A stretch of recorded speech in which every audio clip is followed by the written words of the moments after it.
Antas ng pamumuhay ay pataas sa Navotas. Ang modernisasyon ay nagsisimula sa ating kabataan. Handog ng Navotas Polytechnic College ang state-of-the-art na classrooms, elevators, hallways, cafeteria, gymnasium at tennis court. Ang pangunahing hakbang sa pagiging smart city ay ang pagkakaroon ng smart Navoteño students.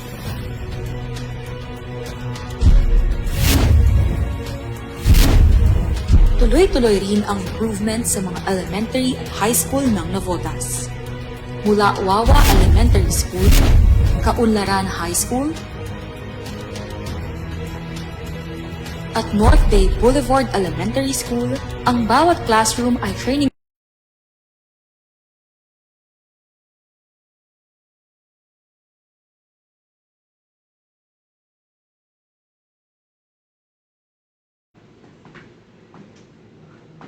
Okay, magandang umaga po sa ating lahat at happy Easter po. Sana na maging maayos at ating Easter. So, last week po, tuloy-tuloy po yung mga graduation ng Lunes hanggang Martes.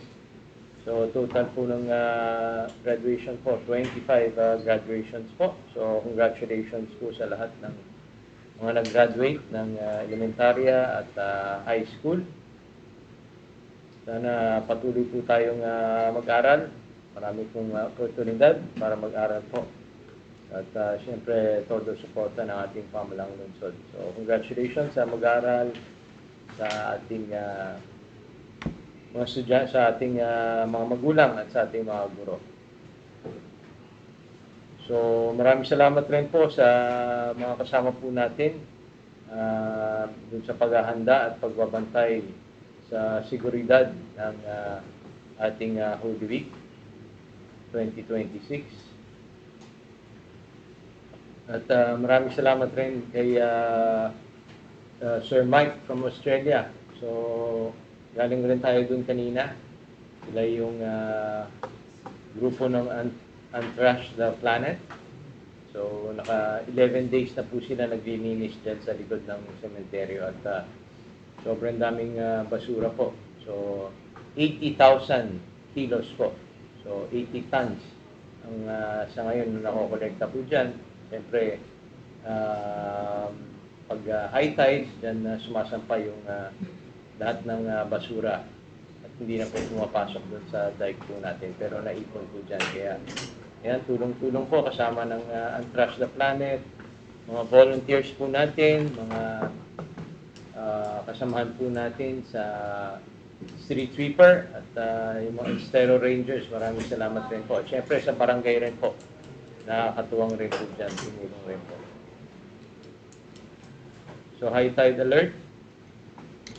Hanggang Miyerkules po, 1.5. Public hearing tungkol sa e-bike.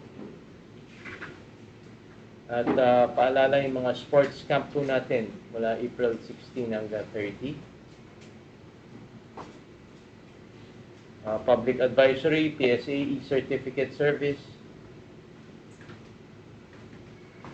At job alert po. Ito yung mga pangangailangan ng lokal na pamahalaan. Okay, at dun sa inyong mga katanungan,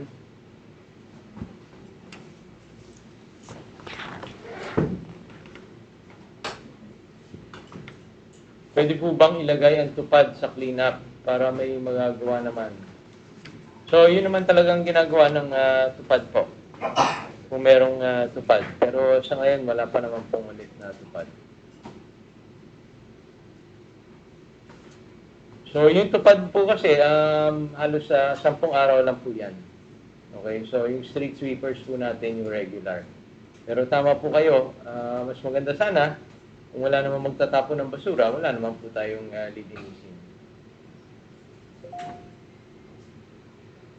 So, meron pong batas sa laban sa pagtapon ng basura. May ordinansa po dyan at linggo-linggo may mga report po dito na nahuhuli po.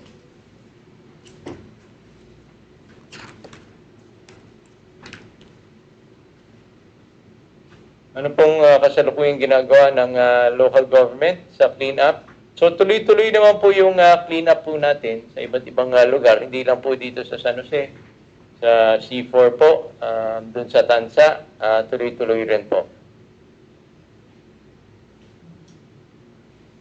So may plano po ba ang pamahalaan? So ito nga yung unang step po natin. Siyempre tuloy-tuloy at napaka-importante rin po yung edukasyon rin po ng mga kababayan po natin. So paliwanag lang rin po natin, hindi naman lahat ng basura doon ay galing po sa atin. Okay? So siyempre lumalabas po yan sa dagat. Pag humangin papunta dito, naiipon po yan dito sa atin. So, yan, nakikiusap po tayo sa lahat na dapat huwag tayo magtatapon ng basura. Pero lahat ng tinapon natin ay bumabalik rin po sa atin. So, gaya ni sinabi nung natin tungkol sa tupad, 10 days lang po sila, temporary lang po yun.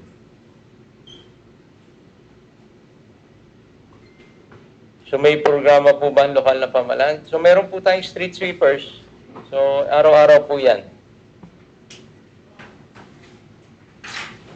So, yung clean up po rin natin, regular rin po yan. Ilang taon na rin po natin ginagawa.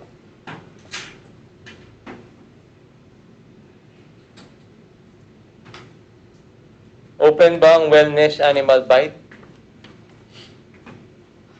Anong schedule ng wellness animal bite?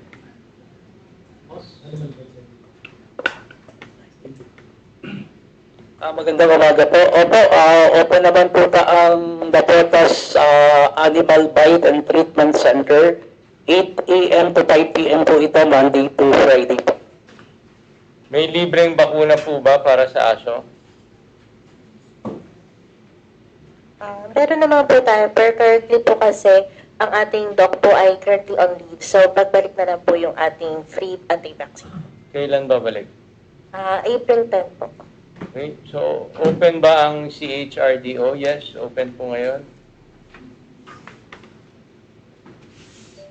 So, pwede po bang ma-check kung ligtas ang wiring sa AR Cruz Street upang maiwasan ang sunog? Pwede pa check nun. Pwede pa message po kung saan eksakto po yung address. So, paano po ang proseso ng late birth registration para sa 18 and 17 years old? Magandang umaga po. Magpunta na lamang po sa aming tanggapan for initial interview at mabigyan po ng precise requirements po.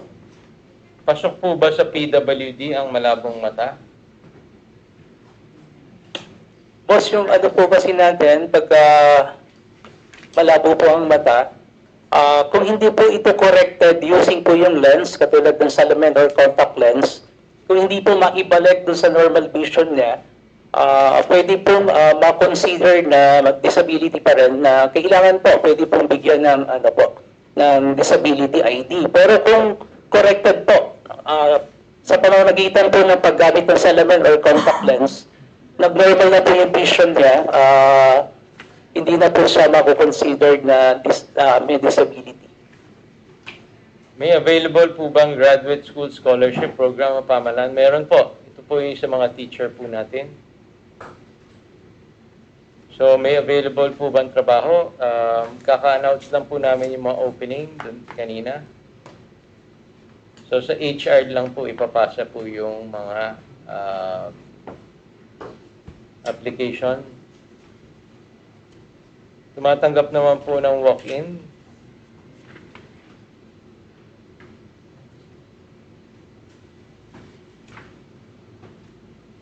Pwede po bang matulungan ang kaso ng pagbabanta ng kapitbahay?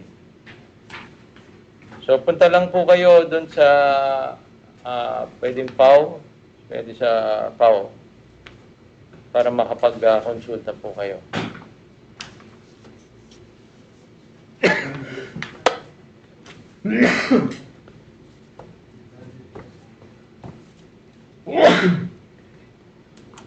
Bakit po wala sa listahan ang jeepney driver na aplikante? Ano po ang ibig sabihin po nito?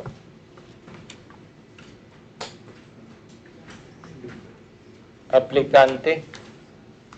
So, yung lahat po ng mga tungkol sa ayuda po to, dun sa fuel subsidy, lahat po yan ay pinasa po natin. Lahat ng pinasa po sa atin. Galing rin po yan sa mga grupo po ninyo. Kung ano po yung pinasa nila, yun rin po ang binigay po natin sa DSWD at saka sa LTFRB. Kailan po ang susunod na payout? So, antabayanan na lang po. Mag-a-announce rin po tayo. Bakit wala pong Lala Move riders? So, meron pong help desk po doon na nakaraan at nag-register po sila. So, pag meron pong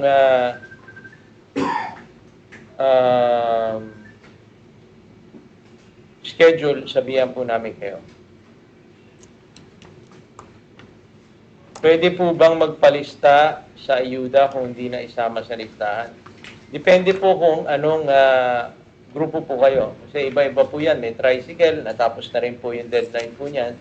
Kasi in-extend na po yan. Meron rin pong jeep, meron pong MC taxi, at meron delivery.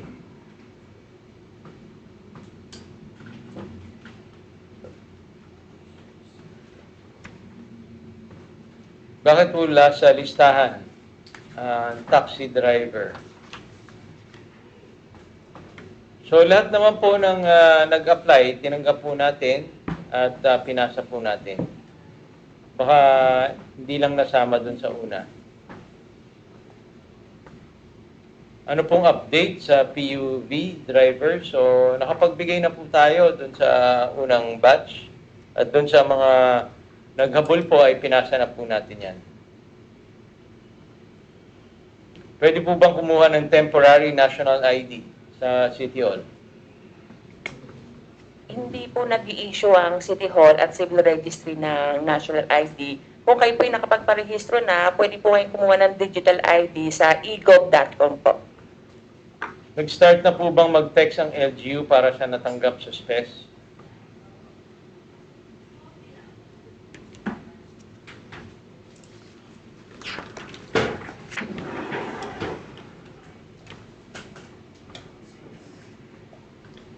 Magandang umaga po. Kakatapos lamang po ang kanilang final interview with Dole. Ano po kami, mag-a-announce or ite-text po sila sa mga qualified. Thank you po.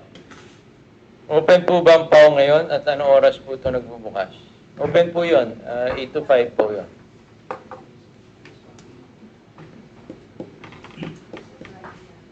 So ano pong contact details ng NavoServe office?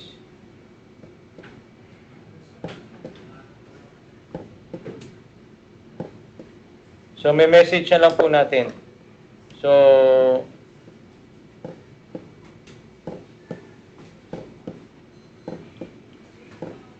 anong araw ang check-up ng schedule ng buntis sa hospital?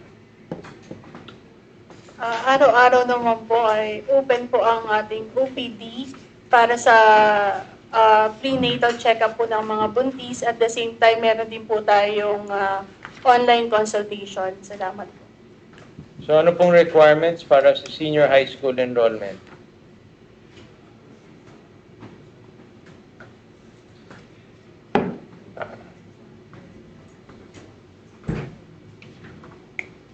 Gandang umaga po. Pwede po sila magtungo doon sa senior high school kung saan po sila intend po mag-enroll para po ma-assist sila ng ating pong administrator po doon.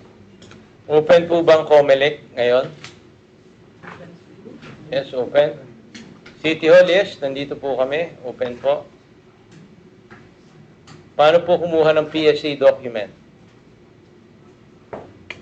Kung ang tinutukoy niyo po yung PSA Civil Registry, pwede po magtungo sa aming tanggapan, second floor.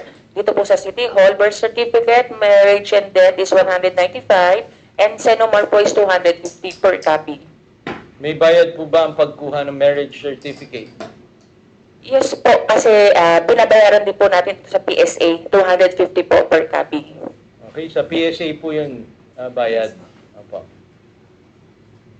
So ano pong requirements para sa PSA? Kung marriage certificate niyo naman po ang inyong kukunin, mag-photocopy lang po yung isa sa may-ari, either yung asawa or yung lalaki or babae po. Kailan po ang renewal ng Fisher Folk registration? So tuloy-tuloy naman po yan. Hanggang kailan yung deadline? Hanggang July po. Hanggang July.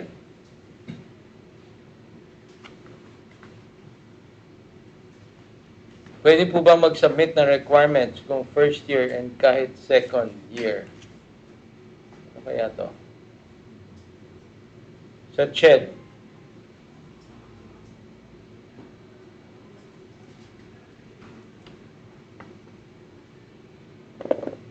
Sa CHED.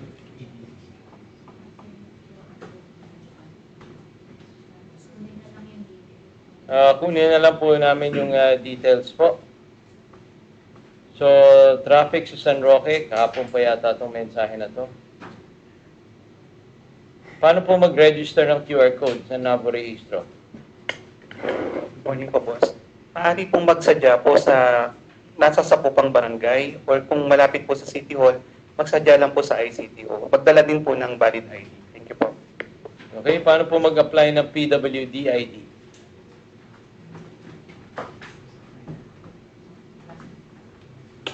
Mangyari lang pong magtungo sa ating PWD office at dalhin po yung medical certificate.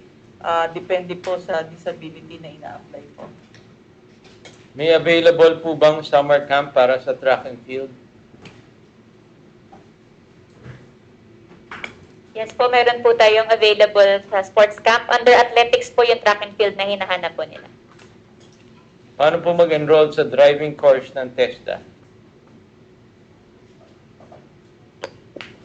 Magandang umaga po. Ito po ay under ng TESDA Navotas Training Institute. So, maaari pong bisitahin ng kanilang Facebook page para po direkta po makapag-inquire po sa kanila.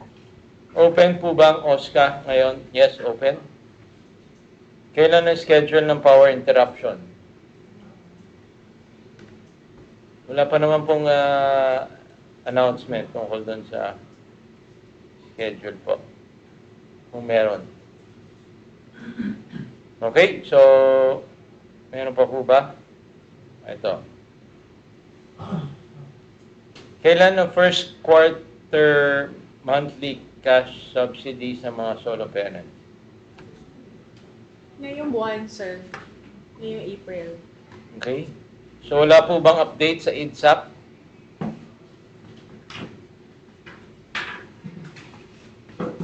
Magandang umaga po. Regarding po dun sa IDSAP, nagpadala po ng mensahe ang ahensya po ng NISUD na currently sila po ay magka-transition ng mga na-validate na applications from NISUD to the National Housing Authority. Nakikipag-ugnayan lang po tayo sa kanilang tanggapan para po dun sa magiging guidelines po nila. Okay, kailan pong fuel subsidy sa mga isda? So, pinag-uusapan pa po natin yan at nagpasa po tayo ng budget. Ang fuel subsidy po natin dun sa may-ari po ng bangka. Kasi sila po gumagamit ng fuel po. Okay? Liwanagin lang po natin. Kailan po may babalik yung natanggal sa social pension? Yung may pension ng SSS. So, national law po yun. So, matatanggalan po yan kung napalitan yung batas. Saan barangay ang na-validate na IDSAP?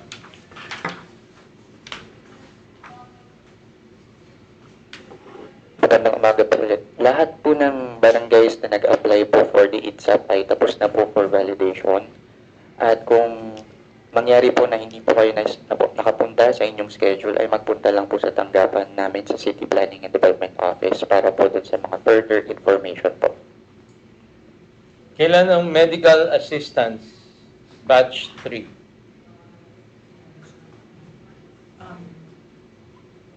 I-inform na lang po namin sila, sir. Okay, so antabayanan na lang po natin yung announcements po natin.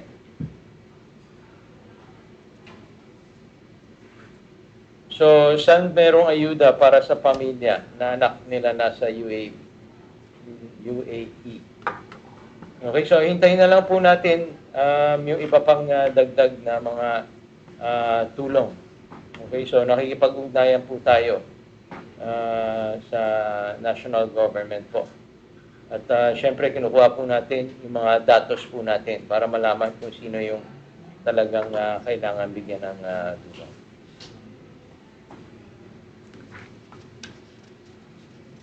Wala na.